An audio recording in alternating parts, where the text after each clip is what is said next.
Estamos presentando Y Todos Hablaron de la Paz.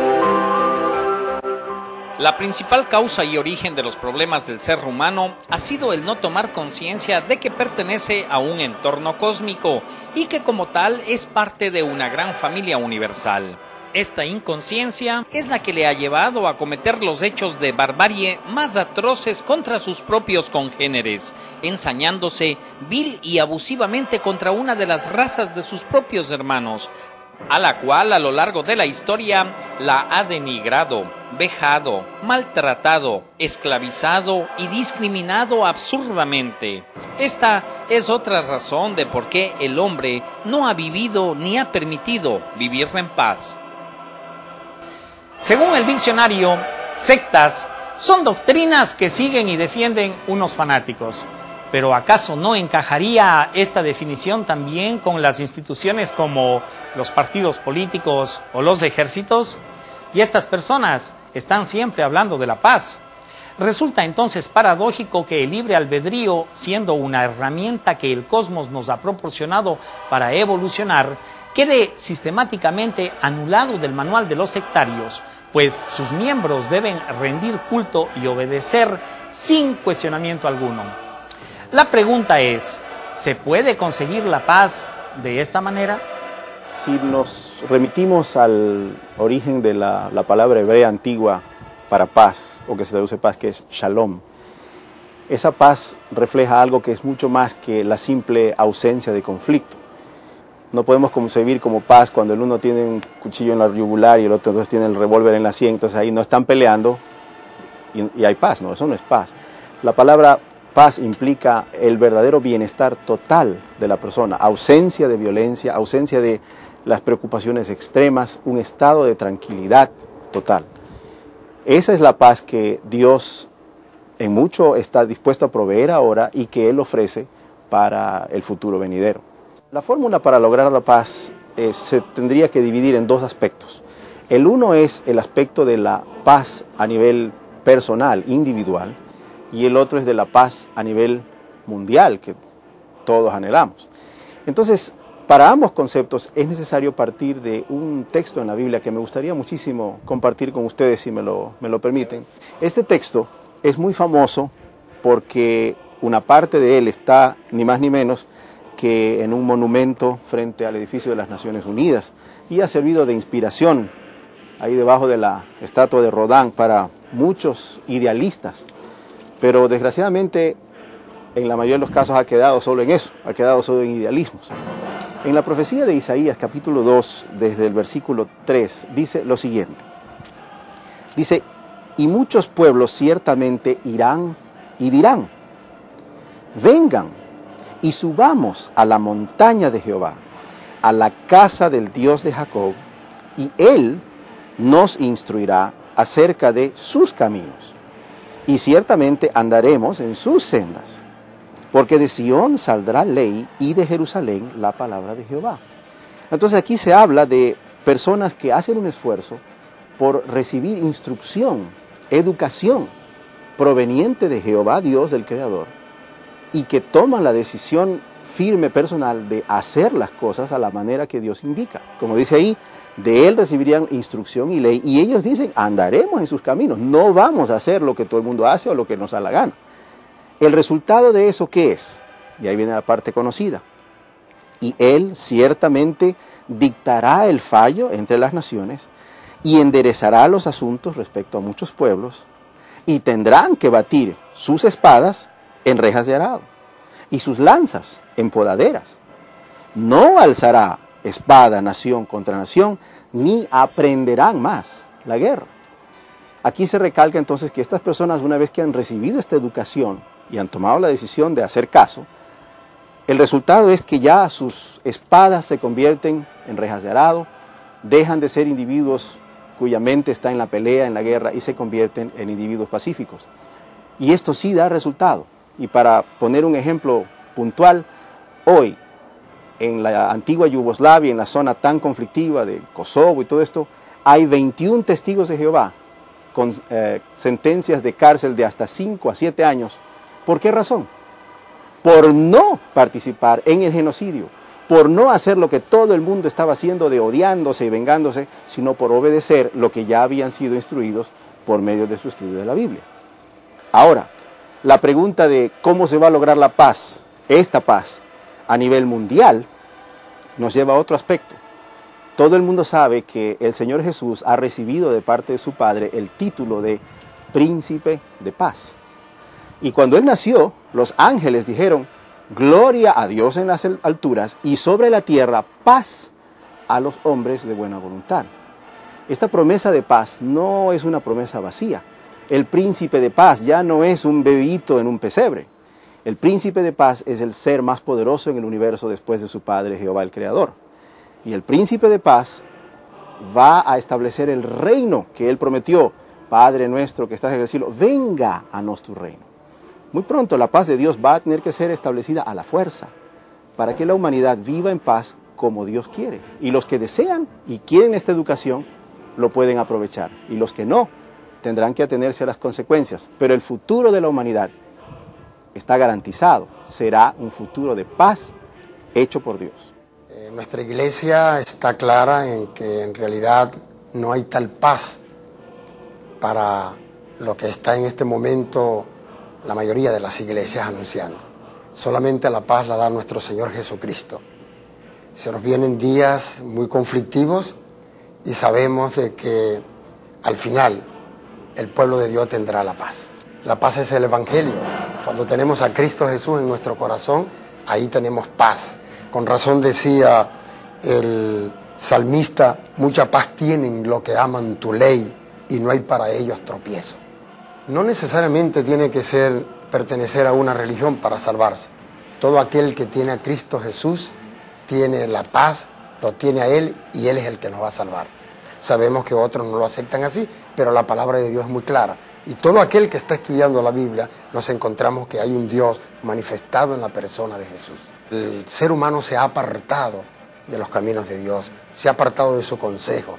Podemos ver a una humanidad totalmente desenfrenada en los vicios y como consecuencia de eso está saliendo una criatura. Dios no tiene culpa en nada de eso. Sin embargo, Dios sabe muy bien que por gran amor y su misericordia, si esa criatura al crecer o esos padres llegan a arrepentirse, ahí está la misericordia de Dios. Pero nunca podemos ver a un Dios listo con un látigo para castigar a la humanidad. Los ama y Él sabe muy bien que cada uno de ellos se han salido de sus manos por culpa del enemigo. Y ese enemigo ha utilizado a través de las edades a imperios y últimamente utilizando a personalidades. El ciudadano, su santidad, como se le llama, Juan Pablo II, ha decretado su famosa encíclica Dies Dominis y está pidiendo a la humanidad, de acuerdo con la prensa, con la televisión, por internet, de que debemos guardar el día domingo.